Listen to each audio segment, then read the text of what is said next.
Hi అండి, welcome to Sandhya kitchen. ఇవాళ వచ్చేసి బ్రెడ్ శాండ్విచ్ చేస్తున్నాను. ఎంతో సింపుల్గా ట్రై చేసి చూడండి, చాలా బాగుంటుంది. టేస్ట్ కూడా స్కూల్ నుంచి ఇంటికి వచ్చిన పిల్లలు కూడా ఇష్టంగా తింటారు, అంత బాగుంటుంది. ముందుగా నేను ఒక టమాటోలో సగం దాకా టమాటో తీసుకొని సన్న ముక్కలుగా కట్ చేసుకొని వేసుకుందాము. ఉల్లిపాయలో కూడా సగం కట్ చేసుకొని వేసుకోవాలి. కీరా కొన్ని ముక్కలు వేస్తున్నాను. ఇప్పుడు మనకి పిజ్జాలో ఉండే స్పైసెస్ ఉంటాయి కదా, కొన్ని ప్యాకెట్స్, అందులోవి ఒక 2-3 ప్యాకెట్స్ దాకా వేస్తున్నాను. రుచికి తగ్గట్టు ఉప్పు వేసుకొని చీజ్ అయితే తీసుకుంటున్నాను. చీజ్ అయితే 2 ప్యాకెట్స్ దాకా తీసుకొని సన్నగా కట్ చేసుకొని 2 స్పూన్లు పాలు వేసుకొని ఇదంతా చక్కగా కలిసిపోయేలాగా కలిపేసుకుందాము.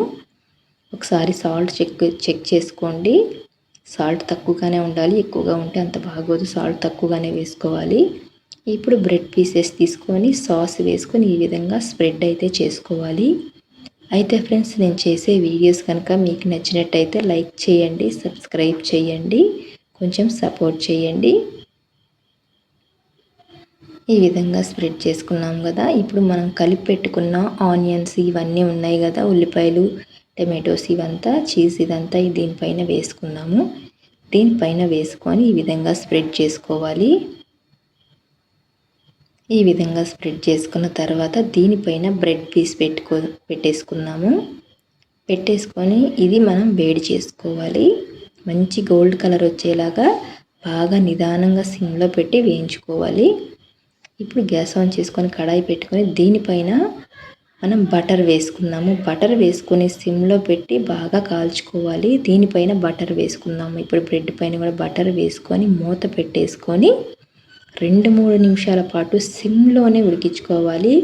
మనం మూత పెట్టేసుకున్నామంటే బాగా ఉడికిపోతుంది, చీజ్ అనేది బాగా మెల్ట్ అయిపోతుంది. ఇప్పుడు బ్రెడ్ అనేది తిప్పి వేసుకొని మళ్ళీ సేమ్ 2-3 నిమిషాల పాటు ఉడికించేసుకుందాము. ఈ విధంగా చేసామంటే లోపలి దాకా కూడా బ్రెడ్ శాండ్విచ్ అనేది బాగా ఉడికి పట్టేసి చాలా బాగుంటుంది. ఇప్పుడు 2-3 నిమిషాల తర్వాత ఉడికిన తర్వాత అయితే చూపిస్తున్నాను. సిమ్లోనే ఉడికించుకోవాలి, హైలో పెట్టామంటే మాడిపోతుంది.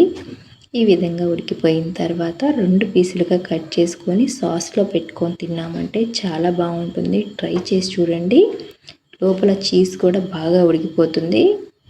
అంతేనండి, చూశారు కదా. ఈ వీడియో కనుక మీకు నచ్చినట్టయితే లైక్ చేయండి, షేర్ చేయండి, కామెంట్ చేయండి, సబ్స్క్రైబ్ చేయటం మాత్రం మర్చిపోకండి.